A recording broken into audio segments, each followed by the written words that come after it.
نو دا د امتحانونو دنیا ده او په دې کې امتحانونه دي او د امتحانونو بیا مختلف مضمونونه دي. یو ته ویلی کېږي عبادت بدني، هغه مونځ ده. دا زمونږ ستاسو د امتحان یو مضمون ده، زمونږ د امتحان یوه پرچه ده. اقیموا الصلاة، مونځ کوئ. ټول رازو یو د بل نه مخکې رازو او الله دې قبول وګرځئ. نو دا مونږ او تاسو کوو، ټولې کوي، مالدار هم کوي، غریبان هم کوي او ټولې کوي. نو بیا یو مضمون بل راولېږي، یو پرچه بله، وآتوا الزکاة، زکات ورکوئ. نو دلته بیا بعضې خلک هغه رسته شي. د چا چې دین سره محبتي هغه نه رسته کېږي، هغه دنیا د دین نه قربانولی شي. او دا بعضې خلک هغه خو منزله تکړه یا 10 روپۍ تاوان یې پکې نه وي، نو الله ورته پرچه بدله کړي چې نه همداسې خو دې نه پرېږدمه، دغه نور امتحان دې ماخلمه چې ته د دنیا نه دین قربانې او که د دنیا د دین نه قربانې. نو آتو زکات، زکات ورکه. نو بس د چا چې په زړه کې د دنیا سره محبتي هغه دې ته غاړه کېنږدي. نو په دې یو پرچه عبادت بدني کې خو کامیاب شي، خو په عبادت مالي کې بیا ناکام شي. څنګه 10 روپۍ ورکم؟ ولې ورته ورکم؟ دا خو ما ګټلې دي. زړه کې محبت د دنیا سره، پیسې چې راځي خوشحاله او چې پیسې تیزي نو خفه. نو بس په دې کې ناکام شي. محترم خخ کسان دې کې ناکام شوي دي. دا د الله امتحان ده او الله بې پروا ذات ده. د محبوب علیه السلام د وخت یو سړی ده، د محبوب علیه السلام سره هر وخت میلاویږي، نو دا به د ښه زمانې سړی نه ده. الله زمونږ او ستاسو ډېر بې پروا ذات ده، چا هم پروا نه کوي. د صمد معنا دا ده، چا د چا پروا نه کوي، هېڅ چا ته محتاج نه ده، ټول به درته محتاج. دا د صمد معنا ده. نبي علیه الصلاة والسلام ته راغی، ثعلبه نومې ده، خو دوکه پې نه شي. ثعلبه دا صحابو کې 2 کسانو نومو. یو چې و هغه نیک سړی و، هغه بدر کې هم جنګېدلی و، د بدر صحابي و، د بدر مجاهد و، او بیا په احد کې هغه شهید شوی ده. دا د هغه بیان نه ده. دا یو بل ثعلبه ده، دا وروسته د حضرت عثمان رضی الله عنه په وخت کې بیا په خپله د دغه بیان کتابونو لیکلی ده. د هغه بدري صحابي بیان نه ده، هغه ثعلبه جدا ده او دا جدا. دا ثعلبه راغی جناب رسول الله صلی الله علیه وسلم ته وی یا رسول الله ډېر غریب یم او دعا راته وکړه چې الله تبارک تعالی مې مالداره کړي او غني مې کړي. محبوب علیه السلام ورته وی چې ولې د الله د پیغمبر غونته زندګي دې خوښه نه ده؟ زمونږ هر څه خوښې، خو د پیغمبر زندګي م خوښه نه کې غریبي وه. یو ورځ مې درس کوله طالبانو ته، د نبي علیه السلام حدیث راغی، ډېرې دا زړه راته خفه. جناب رسول الله صلی الله علیه وسلم بیبي عایشې رضی الله تعالی عنها کره راغی او پوښتنه کوي، بیبي عایشې کور کې څه شته؟ بیبي عایشه ورته وایي چې نه کور کې څه نشته. وایي ښځه چې څه شته ده خیر دی روژه به ونیسو، چې نشته ده نو خیر دی روژه به ونیسو. د دواړو جهانو محبوب، د دواړو جهانو سردار، د ټولو انبیاو سردار کور ته راځي او د بیبي نه پوښتنه کوي چې وږی که څه شی وي نو راکړه چې وخورمه. هغه ورته څه نشته کور کې د خوراک؟ وایي ښه چې نشته نو بس روژه به ونیسم. که دا شیان دې کور کې دا ډېرېدل، دا وریجې غټې او نرۍ بېلې پرتې او دا نور شیان بېل او په یو دسترخوان باندې 10 قسمه شیان خوړل، دا الله ته د نزدېکت ذریعه وی. په دې الله ته انسان نږدې کېدی نو د جناب رسول الله په دسترخوان به 200 قسمه. هغه وایي چې نشته ده بس بیبي عایشې خیر د روژه به ونیسم. میاشتې به تېرې شوې، نغري کې به اور بل نشه، د دواړو جهانو د سردار په کور کې به اور بل نشه. نو ثعلبه ته وایي چې غریب نو که خیر دی که نه، ستا خوښه نه ده چې د الله د پیغمبر غونته ژوند دي وي؟ محبوب علیه السلام به دا ویلې، یا الله ما ته ژوندم په غریبانو کې را نصیب کا، او الله ما ته مرګم په غریبانو کې را نصیب کا، او د قیامت په ورځ باندې مې د غریبانو په ډله کې م راپاڅوه. ای ثعلبه نو په تا څه چل شوی ده چې ته مال غواړې، دولت غواړې، مالداري غواړې؟ خوښه دې نه ده چې د الله د پیغمبر غونته ژوند دي وي؟ بیا به حق ادا کولی نه شي، بیا به څه کوې؟ هغه ورته یا رسول الله حق ادا کومه، د هر حقدار حق به ادا کوم، د الله حق به ادا کوم، د رشته دارو حق به ادا کوم، خو یا رسول الله تاسو دعا وکئ. وایي ګوره بیا به نشي ادا کولی، مال یو امتحان ده او سخت امتحان ده، بیا به نشي کولی. نه وایي یا رسول الله زما د په هغه ذات قسم چې تی پیغمبر را لېږلی چې زه به حق ادا کوم، خو تاسو ما دپاره سوال وکئ. نه کېده. نبي علیه الصلاة والسلام ورته دعا وکړه او الله ورله چیلې زیاتې کړې ګډې چیلې کې ورله الله برکت واچو او ډېرې شوې نو مخکې د دې نه چې غریب و نو په هره جمع کې به مسجد نبوي کې جناب رسول الله پسې په صف او چې دا ګډې زیاتې شوې او چیلې زیاتې شوې او نور هم پسې زیاتې شوې نو بیا په مدینه منوره کې نه اوسېده هلته د څاروي نه زیده نو د مدینې منورې نه لږ داسې بار ته لاړه هلته اوسېده نو بیا به بعضې جمع له راته او نورو جمع له نه راته بس نورې جمعې پاتې شوې او بیا چې پسې لږ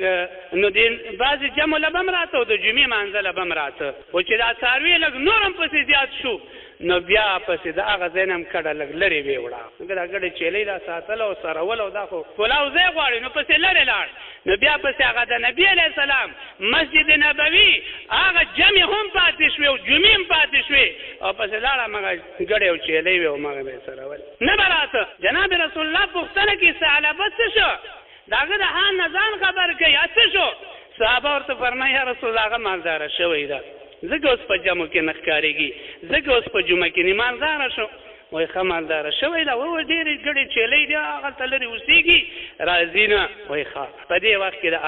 زکات آیاتونه راغله جناب رسول الله صلی الله علیه وسلم یو دوه کسان مقرر کړه یو یې ورته داسې علبه وښوده چې دله ورشئ او ده ته ووایه چې زکات راوړه نه رسول الله رالېږلي د رسول الله صلی الله علیه وسلم عاملینو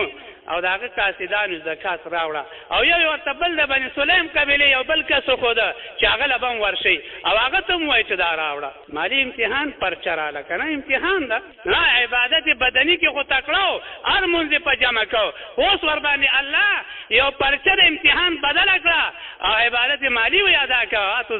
زکات ورکوئ نو هغه دوه کسان ورغله او ورته وایي ای ثعلبه مونږ جناب رسول الله رالېږلي ستا ګډې چیلۍ دي په دې کې زکات ده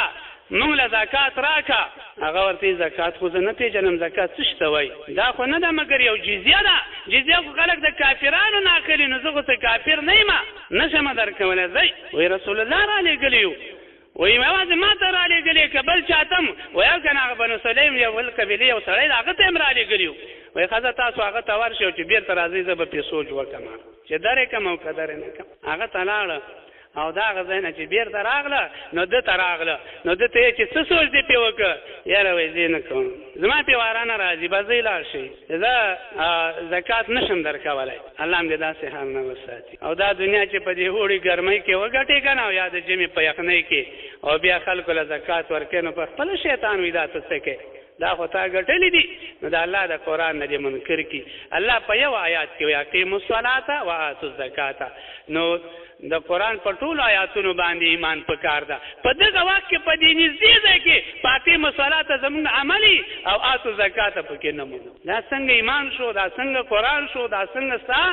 دین او اسلام شو بلکې دا خبره واورئ الله دوه ځای کې دا ذکر اقیموا الصلاة وآتوا الزکاة دا الله یو ځای ذکر کړي وي تاسو جدا کوئ ما بل ځای کې اطیعوا الله واطیعوا الرسول دا الله اطاعت کوي او د رسول الله کوي دا تاسو جدا کوئ ما نو موږ یې څنګه جدا کوو مانځله تکړه یو زکات په مسله پوهېږو نه څنګه یو او اطیعوا الله دا چې فرض وکړو او اطیعوا رسول الله وایي چې دا سنت کوي د هغه سنت نو بیا موږ په اظهار کې وتي یو الله دا یو ځای ذکر کړی دی وایي دا جدا کوئ ما او بل ځای کې الله دوه یو ځای ذکر کړي دي چې تاسو د الله تابعداري کوئ وبالوالدین احسانا او د مور او پلار سره احسان کوئ نو د دې دا معنا شوه چې مونځ کوئ زکات به هم ورکوئ چې د الله حکم منئ د رسول الله به هم منئ او چې د الله عبادت کې د مور او پلار سره به احسان هم کوئ اوس که دې کې موږ وایو چې دا د الله عبادت مونځ کوو خو دا زکات نه ورکوو او دا د الله خبره منو خو رسول الله سنت راته ځان بدې ښکاري او که چېرته داسې کوو چې د الله حکم منو مور او پلار درته په سرتوره خیرې کوي نو دا خو تا نیم دین ومنه او نیم دې ونه منه نه دا ټولې الله یو ځای ذکر کړي دي دا به جدا کې نه خبره مې دا که ثعلبه وایي زما پې واره رانغله زه رسول الله ته ورشم نشته زکات رسول الله ورته ویلي نه چې بیا به حق نشي ادا کولی وایي نه ادا کوم الله دې موږ او تاسو د داسې امتحانونو نه وساتي چې بیا پکې فیل یو رسول الله صلی الله علیه وسلم ته راغی وایي ثعلبه څه ویلې وایي ثعلبه ویلې چې زه زکات نشم ورکولی جناب رسول الله درې ځلې وایي حق یا ثعلبه هلاکت د ثعلبه لره هلاکت د ثعلبه لره ثعلبه هلاک شو الله د ده باره کې آیاتونه رالیږي زکات دې واخلې او دی نه ورکړي دا هلاک شو د دې ځای کې یو د ثعلبه د قوم سړی ناست و هغه ورغی ثعلبه ته تباه برباد شوي دا تا څه وکړه زکات دې ورنه کړه نبي علیه السلام ستا باره کې خیرې وکړې او 3 ځلې وکړې هغه زر راغی نبي علیه السلام ته زکات راوړه په سر یې خاورې دوړول چیغې والې وی دا واخله وی الله زه ستا د زکات نه منې کړم الله دین ستا زکات ته څه محتاجه نه ده ځه ورک شه هغه لاړه بیا د هغې نه بعد دا حضرت ابوبکر صدیق رضی الله عنه په دور کې راغی وی دا زکات ما راوړی ده وی چې جناب رسول الله نه ده اخیستی واپس ویسه د الله دین ستا زکاتونو ته څه محتاجه نه ده